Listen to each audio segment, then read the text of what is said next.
धर्म और ज्ञान। दोस्तों, दान की महिमा हर धर्म में मानी गई है, लेकिन दान किसे दिया जाए, किस विधि से दिया जाए, कमाई का कितना हिस्सा दान दिया जाए, इस पर बहुत कम शास्त्रों में वर्णित है। इसलिए आइए जानते हैं कुछ ऐसे नियम जो दान से पूर्व हर व्यक्ति को जानना आवश्यक है। तो यदि आप हमारे चैनल में नए हैं तो चैनल को अवश्य सब्सक्राइब करें और लाइक करके कमेंट बॉक्स में नमः शिवाय अवश्य लिखें, ताकि हम आपको धर्म से जुड़ी छोटी छोटी जानकारियाँ दे सकें। तो आइए जानते हैं दान के बारे में। दोस्तों, दान का शाब्दिक अर्थ देने की क्रिया। सभी धर्मों में सुपात्र को दान देना परम कर्तव्य माना गया है। हिंदू धर्म में दान की बहुत महिमा बताई गई। धर्म के 4 चरण होते हैं। सतयुग के अंत में सत्य समाप्त हो जाता है, त्रेता युग के अंत में तप, द्वापर युग के अंत में यज्ञ और कलयुग में केवल दान का ही आश्रय रह जाता है। लेकिन दान सुपात्र को ही देना चाहिए। अपात्र को दिया गया दान पुण्यों के क्षरण का कारण बनता है। प्रत्येक धर्म यह कहता है कि हर व्यक्ति को अपनी आय का कुछ हिस्सा अवश्य दान करना चाहिए। दान हमेशा फलता है और व्यक्ति को सुख संपत्तिवान और वैभवशाली बनाता है। कई धनवान व्यक्ति दान की महत्ता को समझते हैं, इसलिए वे लाखों करोड़ों का दान करते हैं। दान की भावना प्रत्येक व्यक्ति के मन में होनी चाहिए, चाहे कोई कम धन अर्जित करे या ज़्यादा। अपनी हैसियत के अनुसार दान करना प्रत्येक व्यक्ति का कर्तव्य होना चाहिए, क्योंकि दान से ही हमारे हाथों की शोभा है। दान, भोग और नाश, धन की 3 ही गति हैं। अर्थात जो न दान देता है न उपभोग करता है, उसके धन का नाश हो जाता है। यही तीसरी गति होती है। इसलिए महर्षियों ने बुद्धिमान गृहस्थों को अपने धन का सही सदुपयोग करने के लिए दान का विधान किया है।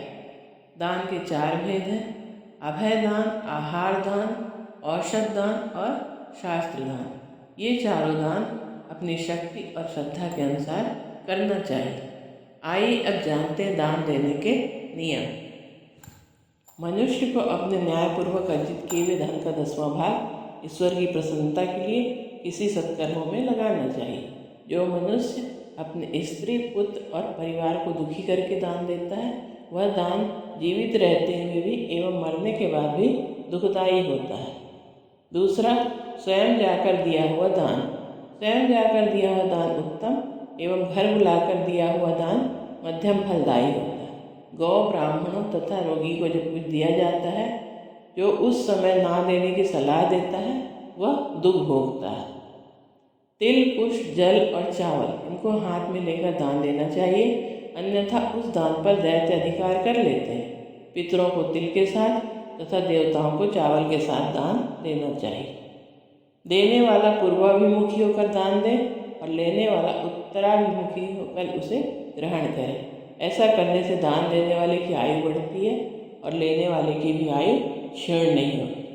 अन्न, जल, घोड़ा, गाय, वस्त्र, शैया, छत्र और आसन, इन 8 वस्तुओं का दान मृत्यु उपरांत के कष्टों को नष्ट करता है।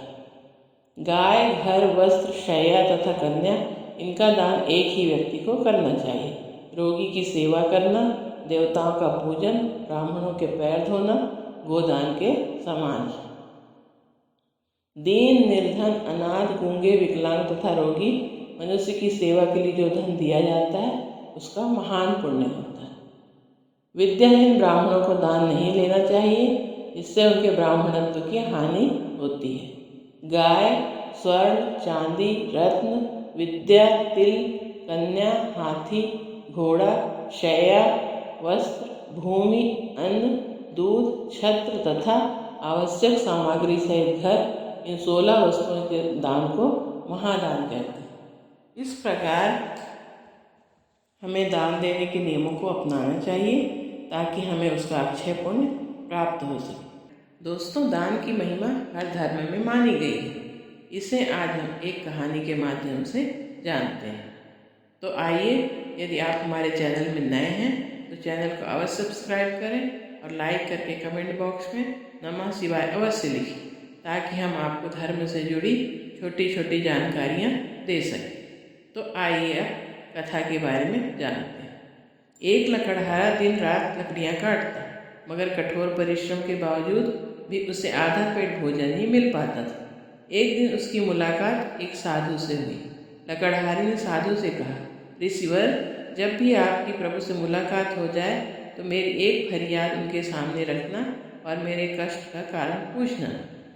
कुछ दिनों बाद उस लकड़हारे को वो साधु फिर मिला। उसने उसे अपनी फरियाद की याद दिलाई तो साधु ने कहा, प्रभु ने बताया है कि तुम्हारी आयु 60 वर्ष है और तुम्हारे भाग्य में पूरे जीवन के लिए सिर्फ 5 बोरी ही अनाज है, और इसलिए प्रभु तुम्हें थोड़ा थोड़ा अनाज ही देते हैं ताकि तुम 60 वर्षों तक जीवित रह सको। समय बीता, साधु उस लकड़हारे को फिर मिला तो उसने कहा, ऋषिवर, अब जब भी आपकी प्रभु से बात हो तो मेरी यह फरियाद उन तक पहुंचा देना कि वो मेरे जीवन का सारा अनाज मुझे एक साथ दे दे, ताकि कम से कम एक दिन तो मैं भरपेट भोजन कर सकूं। अगले दिन साधु ने कुछ ऐसा ही किया कि लकड़हारे के घर ढेर सारा अनाज पहुंच गया। लकड़हारे ने समझा कि प्रभु ने उसकी फरियाद कबूल करके उसका सारा हिस्सा भेज दिया है। उसने बिना कर की चिंता किए सारे अनाज का भोजन बनाकर फकीरों और भूखों को खिला दिया और खुद भी भरपेट खाया। लेकिन अगली सुबह उठने पर उसने देखा कि उतना ही अनाज उसके घर फिर से पहुंच गया है। उसने फिर गरीबों को खिला दिया, फिर उसका भंडार भर गया। यह सिलसिला रोज रोज चल पड़ा और लकड़हारा लकड़ियाँ काटने की जगह गरीबों को खाना खिलाने में व्यस्त रहने लगा। कुछ दिन बाद वो साधु फिर लकड़हारे को मिला तो उसने कहा, ऋषिवर, आप तो कहते थे कि मेरे जीवन में सिर्फ 5 बोरी अनाज है, लेकिन अब तो हर दिन मेरे घर 5 बोरी अनाज आ जाता है। साधु ने समझाया, तुमने अपने जीवन की परवाह न करते हुए अपने हिस्से का अनाज गरीबों भूखों को खिला दिया, इसीलिए प्रभु अब उन गरीबों के हिस्से का अनाज तुम्हें दे रहे हैं। यदि कोई भी किसी के लिए कुछ करता है तो वो लौटकर 10 गुना ज़्यादा वापस आ जाता है। यही प्रभु का नियम, फिर चाहे वो पाप हो या पुण्य।